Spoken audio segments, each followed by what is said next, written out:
It has often been remarked that if Dickens hadn't found fame as a novelist, he would have made a formidable detective.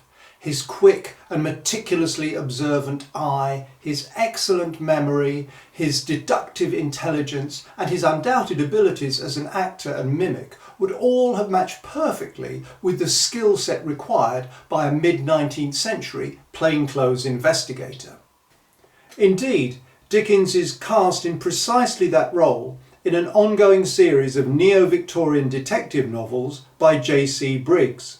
Dickens, the author, is rightly renowned for having created the first successful detective in English literature, the redoubtable Inspector Bucket in Bleak House, who solves the murder of Tulkinghorn. There is, however, an earlier detective in Dickens's works, in name at least, who, up to now, has remained undetected, despite being hidden in plain sight.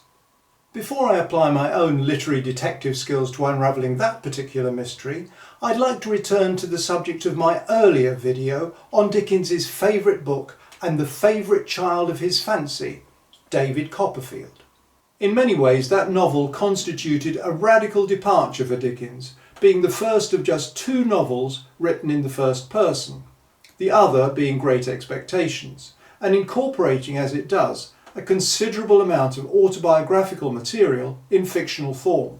It was Dickens's most personal novel, and David Copperfield, who himself becomes a successful novelist, can be seen as Dickens's fictional alter ego. Dickens claimed, or feigned, great surprise when his friend John Forster pointed out to him that Copperfield's initials, DC, were CD backwards. But we know from manuscript rough drafts that Dickens lavished a great deal of time and attention on the creation of his hero's name and its variants, which, I would argue, is by far the most complex name in the Dickens canon.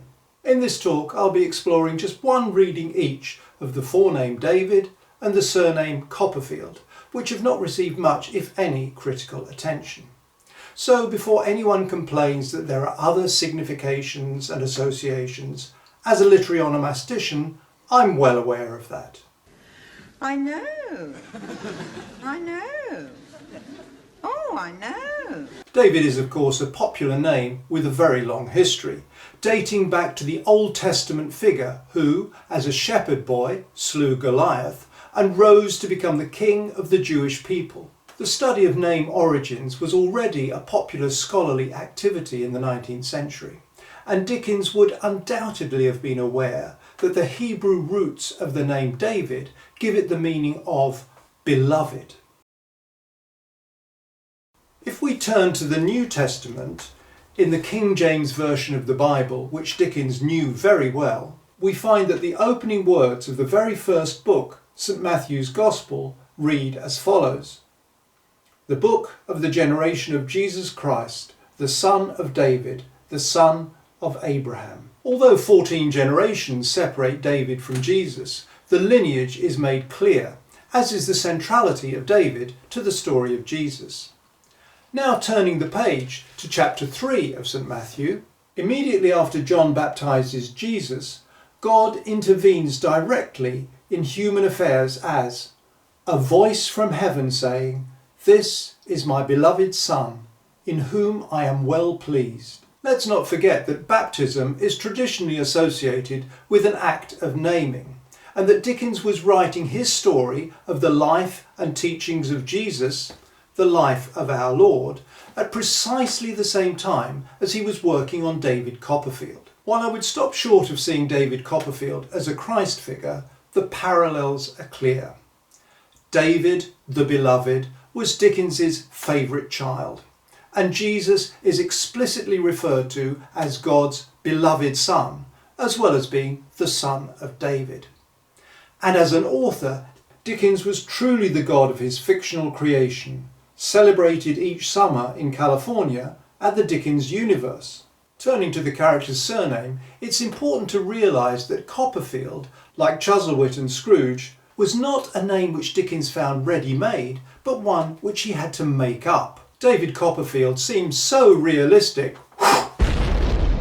and has even been adopted as the stage name of a celebrated magician that we tend to accept it as a given, An unremarkable name. However, as the cultural commentator Roland Barthes sagaciously noted, naming is the quintessential creative act of an author, and every newly coined proper name in a work of fiction should be carefully investigated.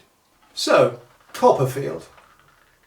In an article entitled The Modern Science of Thief-Taking, Dickens's deputy editor, Harry Wills, wrote this encomium of the modern detective police, a branch of the Metropolitan Police which had only been established in 1842. All the thief's ingenuity, all his knowledge of human nature, all his courage, all his coolness, all his imperturbable powers of face, all his nice discrimination in reading the countenances of other people, all his manual and digital dexterity, all his fertility in expedients and promptitude in acting upon them, all his protean cleverness of disguise and capability of counterfeiting every sort and condition of distress, together with a great deal more patience and the additional qualification, integrity, are demanded for the higher branches of thief-taking. The detective is thus presented as an unsung hero of the times, and his skills are elevated to the status of science. Dickens himself wrote a follow-up article to this piece published 2 weeks later under the title of A Detective Police Party. He had invited the leading lights from Scotland Yard to the premises of Household Words in Wellington Street for a convivial evening over drinks and cigars to discuss their work and to give the inside story of some of their more intriguing cases. This, I should remind you, was breaking new ground, since there was, as yet, no such genre as detective fiction, and very little had even been written about detective facts. The party comprised Dickens and Wills, 2 inspectors and 5 sergeants, virtually the entire detective force of the Metropolitan Police at that time. Each officer, identified by a pseudonym, is given the opportunity to recount a case in which he was personally involved, under the supervision of their chief, Inspector Weald. This Weald, the observant Dickens informs us, is a middle-aged man of a portly appearance, with a large, moist, knowing eye, a husky voice, and a habit of emphasising his conversation by the aid of a corpulent forefinger, which is constantly in juxtaposition with his eyes or nose. Those of you familiar with Bleak House will have little difficulty in recognising, under the alias Weald, a succinct pen portrait of the ubiquitous and indefatigable Inspector Bucket. Weald appeared in 2 further collections of detective anecdotes edited by Dickens and published in Household Words during 1850, while David Copperfield was still in the course of publication in monthly parts.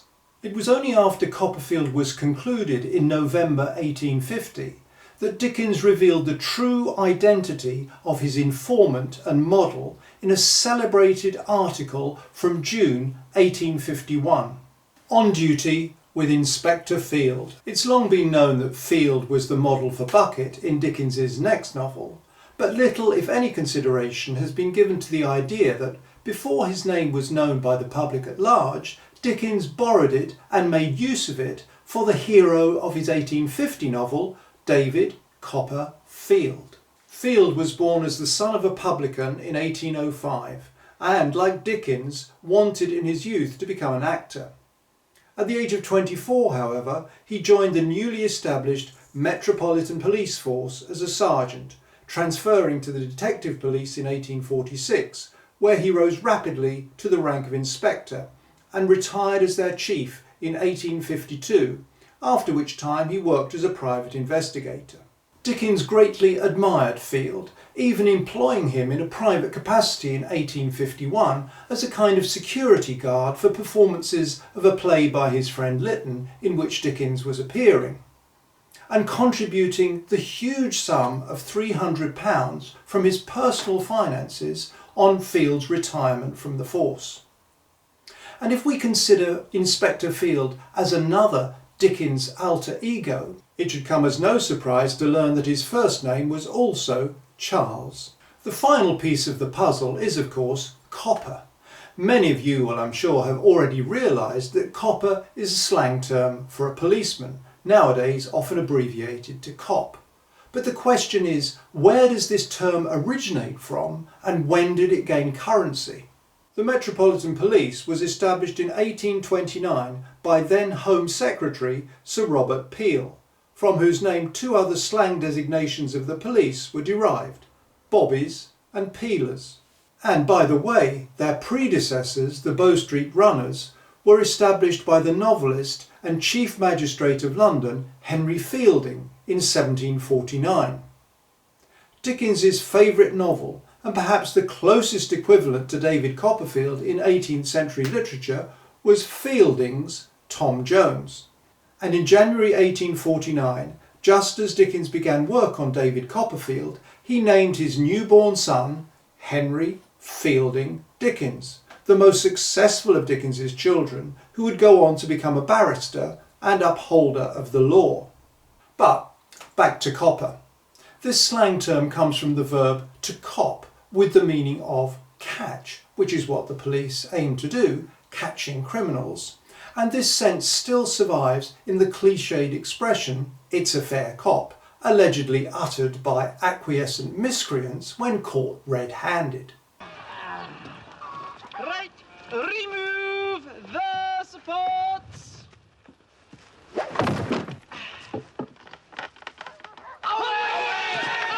It's a fair cop. The first recorded instance in print of copper, used in reference to a policeman, is in a fascinating anonymous publication gloriously titled The New Swell's Nighttime Guide to the Bowers of Venus. This extremely rare work was sold under the counter as a guide to pubs and clubs where, I choose my words carefully here, gentlemen could enter upon assignations with ladies of the night. It also contains a glossary of current flash talk or slang, including the word copper, and is dated in its preface 1846. This work was printed in the Strand and includes details of venues in Wellington Street, later home to Dickens's Household Words and All the Year Round offices, and his private apartment.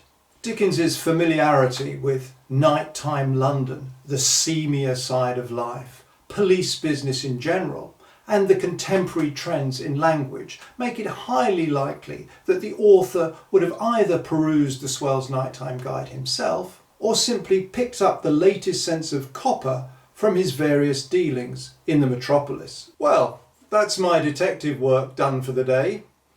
David, Dickens's beloved son, observer, recorder, remembrancer, investigator, inspector of self, others and society, alter ego, policeman, copper, field.